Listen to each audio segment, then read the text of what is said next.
মস্তিরি hello guys, তোমার আংফাং ব্লগত সবাকে স্বাগতম, মানে সবাকে স্বাগতম।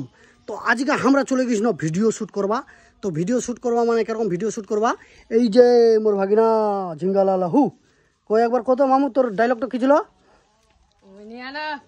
কি নাই তোর ডায়লগটা কি ছিল? তোর ডায়লগটা কি ছিল? তোরটা কি ছিল?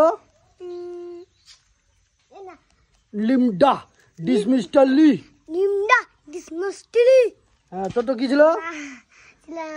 ঝিমডানাক ডমডম। জিন্দানা ডুনডুম এলা আমরা কৃষ্ণ ভিডিও শ্যুট করবা। তো সবাকে আমি আদিবাসী সাজাইছু। আদিবাসী তো নাই, মানে এলা আছে জঙ্গলিয়া লোক কয় আর কি। আমার আদিবাসীরা তো আলাদা, আদিবাসীলার সঙ্গে তো আমার পার ময়নি। যাই হোক, আদিবাসী ভাই বোনই সব অনেক কিছু। তো যাই হোক, আদিবাসী ভাই বোনিলাও যেন রাগ না করেন, যেন বিশেষ কথা হচ্ছে জঙ্গলিয়া লোকলা এখন সাজাইছে, আমরাও সাজাইছি। যাই হোক, বিশেষ কথা হচ্ছে যে ঝুমকো গেছিল আর্টিস্ট ম্যান, খাতা কলম নিয়ে বেড়াচ্ছে। তো যাই হোক, মোর ব্লগখান এটি থেকে খতম করছু। তো সবাই টাটা, গুড নাইট তো করছু। সবাই টাটা, ভালো থাকেন, সবাই আনন্দ থাকেন, আর সবাই মোর ব্লগটা দেখেন। ভালো লাগলে লাইক কমেন্ট শেয়ার অবশ্যই করবেন। তো সবাই বর্তমান টাটা, বাই বাই।